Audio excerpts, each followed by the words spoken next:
এই সংসারে সুখ আর সন্তোষ লাভ করার পথ কি? ত্যাগ করা নাকি মেনে নেওয়া? এটা হলো একটা ধাঁধার সমান, আর যে বুঝতে পারে তার কাছে এক মিত্রের সমান। দেখুন, আপনি যা বদলাতে পারেন তা আপনি বদলে ফেলুন, যা আপনি বদলাতে পারবেন না তা আপনি স্বীকার করে নিন, আর যা মেনে নিতে পারবেন না তাকে নিজের থেকে আলাদা করে দিন। ধরুন, আপনার কোনো অভ্যেস আছে যা আপনি বদলাতে চান, বদলে ফেলুন। যদি কোনো সমস্যা থাকে যা বদলানো আপনার হাতে নেই, তা স্বীকার করে নিয়ে তার সাথে পথ চলা শুরু করে দিন। যদি কোনো আবেগ থাকে, পরিস্থিতি থাকে বা কোনো বস্তু থাকে যা আপনি মানতেই পারছেন না, কোনোদিনও মানতে পারবেন না, তাকে নিজের থেকে আলাদা করে দিন। একেও সন্ন্যাস বলা হয়। জীবনে সুখ দুঃখ, ক্ষয় হোক বা লাভ, এই সবেতেই সমান রূপে যাপন করা, তাই হলো সন্ন্যাস। এতেই জীবনের আনন্দ রয়েছে। তাহলে এই আনন্দ উপভোগ করুন আর আমার সাথে ভালোবেসে বলুন, রাধা রাধা। আজ আমি আপনাকে একটা কাহিনী শোনাবো। একটা খাড়াই উঁচু পাহাড় ছিল, যা বেয়ে ওঠা প্রায় অসম্ভব কাজ ছিল। এবার একদিন কয়েকটা ব্যাঙ এলো আর তা বেয়ে উঠতে শুরু করলো। আস্তে আস্তে প্রত্যেকটা ব্যাঙ মিলে লাফিয়ে লাফিয়ে ওপরে ওঠার চেষ্টা করছিল। নিচে কিছু পশু দাঁড়িয়েছিল যারা বলছিল, এটা তো অসম্ভব ব্যাপার, এই ব্যাঙগুলো উঠতেই পারবে না, সকলে পড়ে যাবে। আর তারপর ধীরে ধীরে সমস্ত ব্যাঙ নিচে পড়তে থাকলো। শেষ পর্যন্ত একটাই ব্যাঙ ছিল যে শিখরে পৌঁছতে পারল। জানেন সে কেন পারল? কারণ সেই ব্যাঙ বধির ছিল। সে কারোর কথা শোনেনি। ও স্থির করেছিল শিখরে পৌঁছতে হবে, আর পৌঁছে গেল। এবার এটা কিন্তু আমাদের জন্য অত্যন্ত গুরুত্বপূর্ণ শিক্ষা। আপনি যদি জীবনে নিজের লক্ষ্য স্থির করে থাকেন, তাহলে এদিক ওদিক কারোর কথা শুনবেন না, শুধুই নিজের লক্ষ্যের দিকে অগ্রসর হন। কারণ সাফল্য আপনার প্রচেষ্টার দ্বারাই আপনি পেতে পারেন, অন্যের কথা দ্বারা নয়। তাহলে চেষ্টা করতে থাকুন আর নিজের লক্ষ্য প্রাপ্ত করুন, আর আমার সাথে ভালোবেসে বলুন, রাধা রাধা। এই সূচটা দেখুন, কতটা গুরুত্বপূর্ণ এই সূচ। ওর কতটা ভূমিকা রয়েছে, ও কত রকম ভাবে সাহায্য করতে পারে আমাদের। এর সাহায্যে যদি আপনি চান, তাহলে এক সাধারণ কাপড়কে আপনি পোশাকে পরিবর্তিত করতে পারেন। আপনি যদি চান, তাহলে অনেক ফুল একসাথে নিয়ে একটা মালা বানিয়ে ফেলতে পারেন, বা অলংকার বানিয়ে ফেলতে পারেন। এর সাহায্যে আপনি বাড়িও সাজাতে পারেন। এ হলো অত্যন্ত গুরুত্বপূর্ণ জিনিস। কিন্তু আপনি ভাবুন, যদি এই সূচে এই ছিদ্রই না থাকে, যদি এর সাথে এই সুতোই না জোড়া যায়, তখনও কি এটা এতটাই গুরুত্বপূর্ণ থাকবে? কখনোই না। তখন এটাকে কাউকে কষ্ট দেওয়ার কাজে লাগানো যেতে পারে। দেখুন, একটা অত্যন্ত গুরুত্বপূর্ণ কথা আপনাকে মনে রাখতেই হবে। যে কোনো বস্তু একা তার গুরুত্ব হারিয়ে ফেলে, কোনো কিছুর সাথে তার সম্মান বেড়ে যায়, তার গুরুত্বও বেড়ে যায়। এটা মানুষের ক্ষেত্রেও প্রযোজ্য। যদি আপনি সামনে এগোতে থাকেন এবং একাই এগোতে থাকেন, তাহলে আপনি যাই করে নিন না কেন, আপনি সেই প্রেম, সেই সম্মান, সেই সম্বল পাবেন না। কাউকে নিজের সাথে নিয়ে চলুন, আপনারও মান বাড়বে। কাউকে তার যোগ্য স্থান দিন, আপনারও সম্মান বাড়বে। ঠিক সেইভাবেই যেইভাবে এই সুতোর দ্বারা সূচের সম্মান বাড়ে, আর যেমন প্রেম দ্বারা গুণের মান বেড়ে যায়। তাহলে আসুন আর আমার সাথে ভালোবেসে বলুন, রাধা রাধা। আমরা মনে করি অন্যের উপকার করা, কারোর ভালো করা, কাউকে সাহায্য করা, সেবা করা, দান করা, সুখে দুঃখে কারোর সাথে থাকা, এ হলো আমাদের জীবনের সবথেকে বড় কর্তব্য।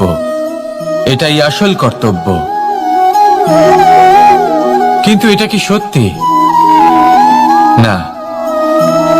কর্তব্যের জন্য অনেক সময় মানুষকে অনেক অনেক যন্ত্রণা ভোগ করতে হয়। এমন কিছু কর্তব্য থাকে যা পালনের জন্য মানুষকে এমন কিছু পথ দিয়ে যেতে হয় যেখানে কাঁটা আছে। দুঃখ আছে, যন্ত্রণা আছে, বিপদ আছে, সেটা পার করে তবে ও নিজের কর্তব্যকে পূর্ণ করতে পারে। অন্যের উপকার, ভালো কাজ করা, কাউকে সাহায্য করা, দান করা, সেবা করা, সুখে দুঃখে সঙ্গ দেওয়া, এটা কর্তব্য নয়, এটা হলো আনন্দ। কারণ এতে আপনারই জীবন আরো সুখময় হবে, আপনি আরো সুখ পাবেন, আপনার স্বাস্থ্য আরো ভালো হবে, আপনি জীবনে আরো ভালো ভালো মানুষ পাবেন। আর সব থেকে বেশি যদি এ কিছু বাড়িয়ে তোলে তাহলে তা হলো প্রেম। তাহলে একে কর্তব্য মনে করবেন না, এ হলো শুধুই সেই পথ যাতে অগ্রসর হয়ে আপনি নিজের জীবন অত্যন্ত সুখময় করে তুলতে পারবেন। তাহলে আপনি এটাই করুন আর আমার সাথে ভালোবেসে বলুন, রাধা রাধা। আপনি কখনো একটা পর্বতকে দেখে থাকবেন, দিনের বেলায় যদি দেখেন এই পর্বতকে কত সুন্দর দেখতে লাগে, এত বিশাল এত সুন্দর প্রকৃতির এই দৃশ্য দেখে মনে শুভ চিন্তার উদ্ভব হয়। এবার সেই পর্বতকেই আপনি অন্ধকারে দেখুন, ততটাই ভয়াবহ মনে হয়। এবার এটাই হয় মানুষের সাথেও, আর এটাই হয় অন্য কোনো স্থানের সাথেও। এবার এর কারণ কি? তাহলে কি মানুষের রূপ, তার ব্যক্তিত্বের কোনো মাহাত্ম্য নেই? না, এরকম কখনোই নয়। এর সমস্ত কৃতিত্ব পায় প্রকাশ। শুধুমাত্র এই প্রকাশে আপনার গুণকে, আপনার ব্যক্তিত্বকে, আপনার রূপ আরো উজ্জ্বল করে সংসারের সামনে নিয়ে আসে। তাহলে আপনিও অন্ধকার থেকে প্রকাশের পথে অগ্রসর হন, সেই মানুষগুলোর দিকে অগ্রসর হন, সেই দিশায় অগ্রসর হন যা আপনার ভেতরের গুণগুলিকে, আপনার ব্যক্তিত্বকে সংসারের সামনে আনতে পারে। যদি আপনি তা করতে পারেন তাহলে আপনি জীবনভর সুখী থাকবেন। আসুন আর আমার সাথে ভালোবেসে বলুন, রাধা রাধা। আপনি কখনো সূর্যের আলোকে নিজের হাতের মুঠোর মধ্যে রাখার চেষ্টা করেছেন? আপনি নিশ্চয়ই জানেন যে সেটা সম্ভব নয়। আপনি জলকে কখনো বেঁধে রাখার চেষ্টা করুন, সেটাও সম্ভব নয়। কিন্তু যখন এই সূর্যের প্রকাশ, এই উত্তাপ পৃথিবীতে আসে, তখন ধরিত্রী কি করে? সে সমস্ত বনস্পতির মধ্যে তা ভাগ করে দেয়, তাদের বিকাশের সহায়ক হয়ে ওঠে। আর এই ধরিত্রীকে পুজো করা হয়, একে ধরিত্রী মাতা বলা হয়। সেই রকমই চন্দ্রমা রাত্রে যখন উজ্জ্বল হয়, নিজের আলো বিকশিত করে, তখন পথচারী পথিককে তার পথ দেখায়। সেই জন্য চন্দ্রমাকে দেবতা বলা হয়। ঠিক সেইভাবেই আপনি কখনো এই প্রকৃতিকে বেঁধে রাখার চেষ্টা করবেন না। একে আগলে রাখতে শিখুন, একে ভাগ করে নিতে শিখুন, ঠিক প্রেমেরই মতো। এই প্রেমকে কখনো নিজের হাতের মুঠোয় আবদ্ধ করার চেষ্টা করবেন না, বরং একে মন খুলে ভাগ করে নিতে শিখুন। এটা যদি আপনি শিখে নিতে পারেন তাহলে নিজেকেও প্রসন্ন রাখতে শিখে যাবেন, অন্যদেরও প্রসন্ন রাখতে শিখে যাবেন। আসুন আর আমার সাথে ভালোবেসে বলুন, রাধা রাধা। প্রসন্নতা এমন এক অনুভূতি যা আমরা সকলে পেতে চাই। এবার এটা ভেবে দেখুন যে আমরা আমাদের প্রসন্নতার জন্য অন্য কাউকে দায়ী কেন করি। আজও এরকম কিছু করেছে, ওর জন্য আমি দুঃখী হয়ে আছি। আজও এমন কিছু করলো যার ফলে আমার মন প্রসন্ন হয়ে উঠল। না, আপনাকে স্পষ্ট করে একটা কথা বলে দিই, আপনার প্রসন্নতা না শুধু আপনার নির্বাচন, না শুধু আপনার হাতে রয়েছে, বরং আপনি নিজের প্রসন্নতাকে নিজেই আকৃষ্ট করেন। এই ফুলগুলিকে দেখুন, এই ফুল এর সুগন্ধ ছড়ায়, আর এই ফুল নিজের দিকে কীট পতঙ্গদের আকৃষ্ট করে। এবার দেখুন কীট পতঙ্গ কাদের আকৃষ্ট করে? গিরগিটি বা ব্যাঙ, এরকম কিছু প্রাণীদের। এবার এই যে ফুল, কীট পতঙ্গের জন্য এই যে ফুল, তার বিকাশ হয়, এ আরো প্রস্ফুটিত হয়, ওর বংশ আরো বৃদ্ধি পায়। তাই এর তাৎপর্য হলো সহজ, ফুল উচিত ব্যক্তিকে নিজের দিকে আকৃষ্ট করে। এবার কীট পতঙ্গের কথা বললে তারা কাদের আকৃষ্ট করে? তাদেরই যারা তাদেরই শিকার করবে, খাদ্যরূপে গ্রহণ করবে।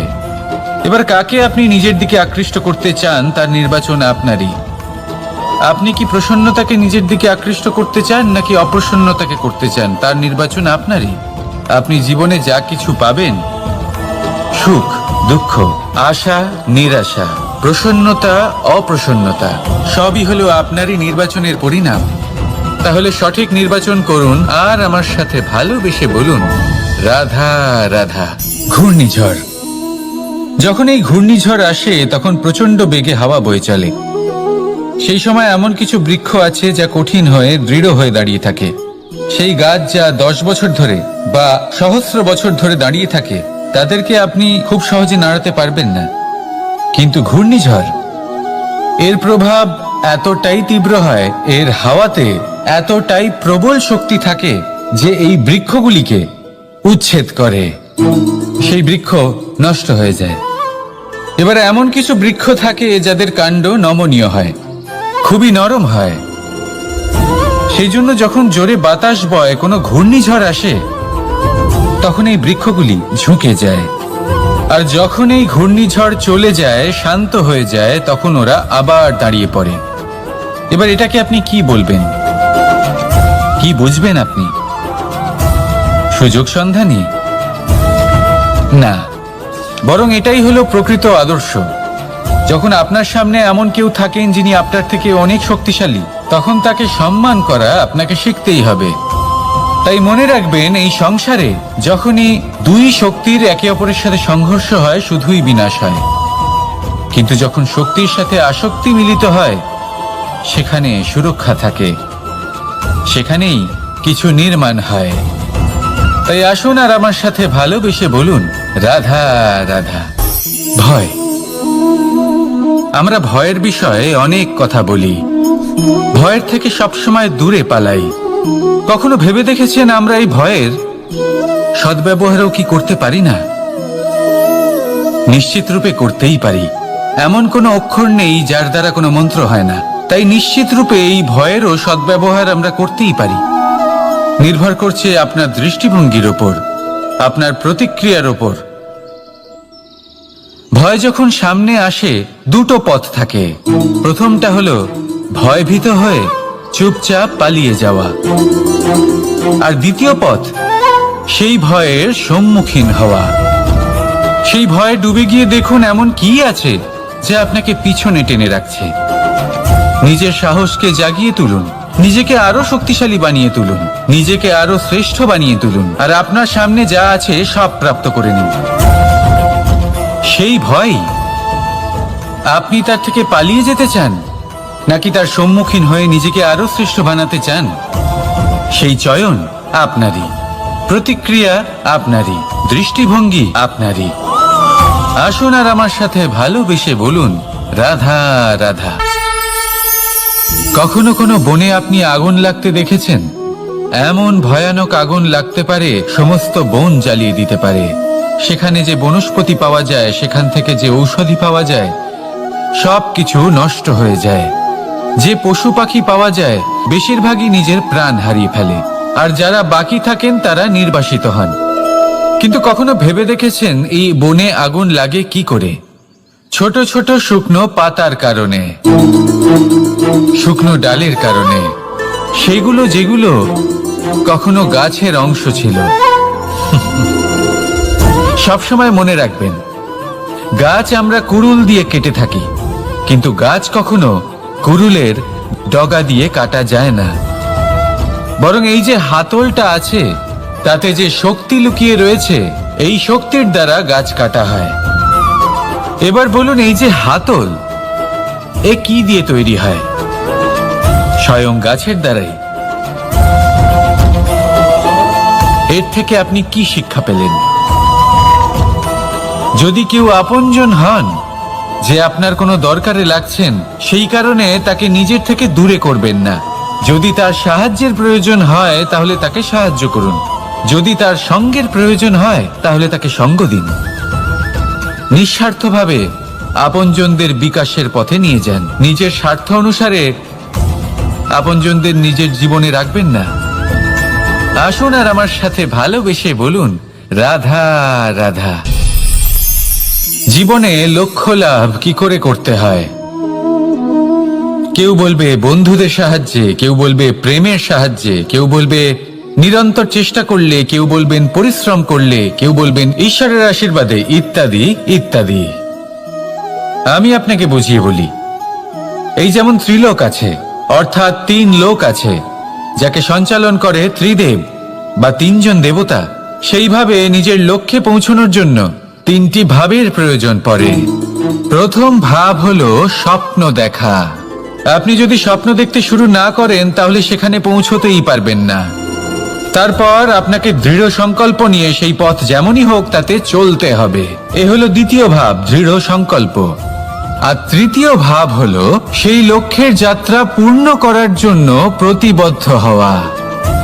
তাই যদি আপনি স্বপ্ন দেখতে পারেন, দৃঢ় সংকল্প দ্বারা পথ যতই কঠিন হোক না কেন তাতে চলতে পারেন, আর সেই লক্ষ্য লাভের যাত্রা পূর্ণ করার জন্য প্রতিবদ্ধ হতে পারেন, তাহলে আপনি নিশ্চিত রূপে আপনার লক্ষ্য লাভ করতে পারবেন। তাই আপনি এটাই করুন, আর আমার সাথে ভালোবেসে বলুন, রাধা রাধা। কথায় আছে যে জীবনে কিছু শুরু করার আগে স্বপ্ন দেখা অত্যন্ত গুরুত্বপূর্ণ, আর এটা 100% সত্যিও। কিন্তু কিছু মানুষ স্বপ্ন দেখা শুরু না হয় করে দেন, কিন্তু তারপর থামেনি না।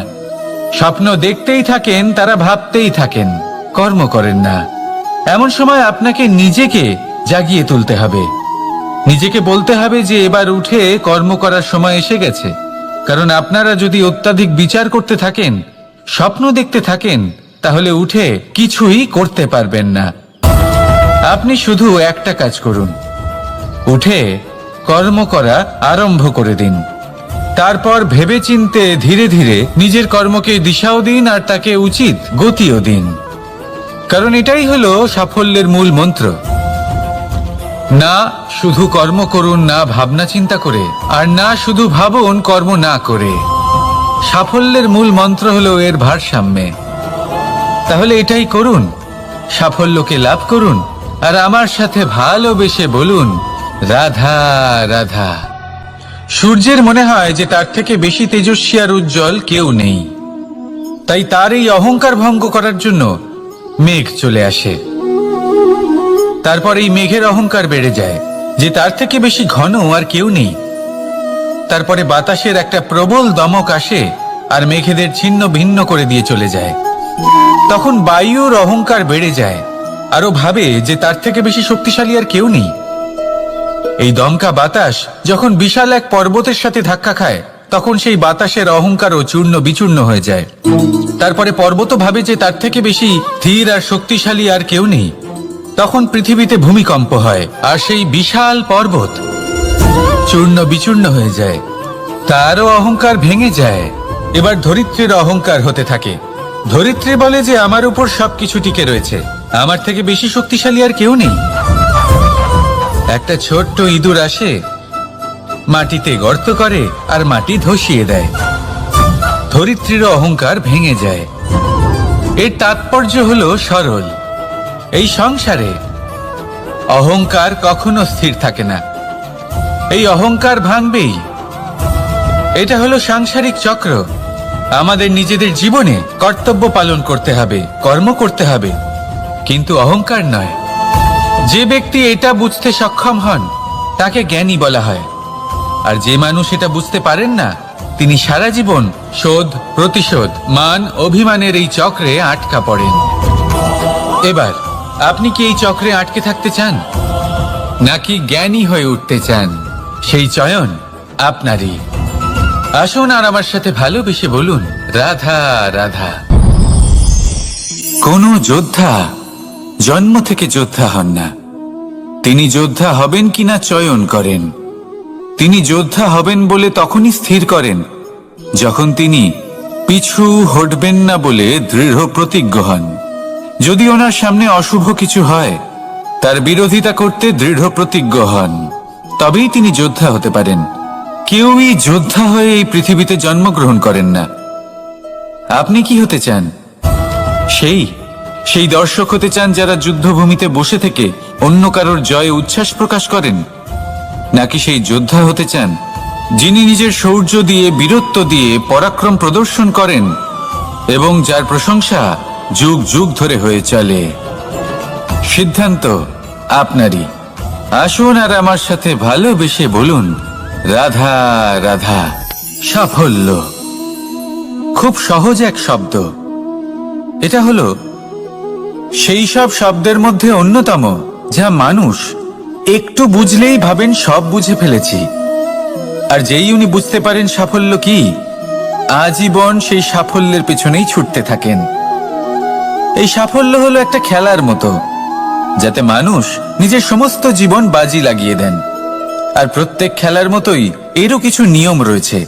আর প্রাথমিক নিয়ম হলো, এই সাফল্য লাভ করার জন্য সাফল্য লাভ করার স্বপ্ন আপনাকে অবশ্যই দেখতে হবে আগে। হ্যাঁ, কিন্তু শুধুমাত্র স্বপ্ন দেখলেই কিছুই হবে না। স্বপ্ন দেখুন, তারপরে আপনার নিজের নিদ্রাকে ভঙ্গ করতে হবে, দিনরাত পরিশ্রম করতে হবে, দিনরাত চেষ্টা করতে হবে। তবেই এই সাফল্য আপনার কাছে আসবে আর আপনার পদানত হবে। তাহলে স্বপ্ন দেখুন আর পরিশ্রম করে তাকে সার্থক করুন। যদি এটা করেন তবেই সাফল্য সহজেই আপনার কাছে আসবে। আর তখন মন প্রসন্ন হয়ে বলবে, রাধা রাধা। সমস্যা, প্রত্যেকের জীবনেই সমস্যা আসা যাওয়া করে। আর প্রত্যেক মানুষ সমস্যা আসার পর তার সমাধান খুঁজতে উঠে পড়ে লাগেন। কিন্তু যখনই সমস্যার সমাধান হয়ে যায়, আমরা সুপ্রসন্ন হয়ে যাই এবং অসাবধানও হয়ে যাই। আমাদের মনে হয় যে আমরা সম্পূর্ণরূপে সমস্যার অন্ত করেছি, কিন্তু কোথাও না কোথাও একটা ছোট্ট বীজ রয়েই যায়। আর সেই বীজ আমাদের অসাবধানতার ছত্রছায়ায় বড় হতে থাকে, আর তারপর মহা সংকট হয়ে আবার আমাদের উপর আক্রমণ করে। এই সংকট যে কোনো রূপে আসতে পারে, কোনো শত্রুর রূপেও আসতে পারে, বা কোনো মহামারীর রূপেও আসতে পারে। সেই জন্য সবসময় সাবধান থাকাই উচিত। কারণ অসাবধান হলে কি হয়, আমাদের সুরক্ষা চক্রে একটা ছেদ উৎপন্ন হয়, আর আমাদের শেষ করতে পারে এমন এক বাণ সেই ছেদ বিন্দু হয়ে আমাদের হৃদয়ে প্রবেশ করতে পারে।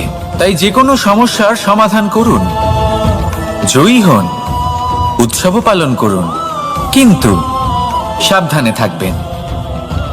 আসুন আর আমার সাথে ভালোবেসে বলুন, রাধা রাধা।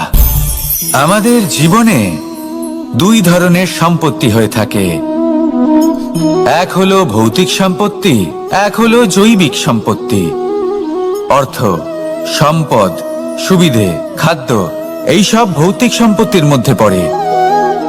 ব্যক্তি, মিত্র, পরিবার, আমাদের আপনজন, আত্মীয় স্বজন সব জৈবিক শ্রেণীতে পড়ে। আর প্রত্যেক মানুষের পক্ষে এই বিভাজন বোঝা অত্যন্ত আবশ্যক। কারণ মূলত আমাদের ব্যবহার দুই রকমের হয়ে থাকে, হয় আমরা ভালোবাসি বা আমরা সদ্ব্যবহার করি। আর সবথেকে বড় ভুল আমরা তখন করি যখন আমরা বুঝতেই পারি না যে ভালোবাসবো কাকে আর ব্যবহার করব কাকে। আমরা ভৌতিক সম্পত্তি ভালোবেসে ফেলি আর ব্যবহার করি জৈবিক সম্পত্তিকে, যেখানে এটা অনুচিত। জৈবিক সম্পত্তিকে ভালোবাসুন আর ভৌতিক সম্পত্তিকে ব্যবহার করুন। যেদিন আপনার মধ্যে এই বোধ জাগ্রত হবে যে কাকে ভালোবাসবেন আর কাকে ব্যবহার করবেন, সেই দিন আপনার জীবনে শুধুই শান্তি বিরাজমান হবে। আর তখন এই মন প্রসন্ন হয়ে বলবে, রাধা রাধা।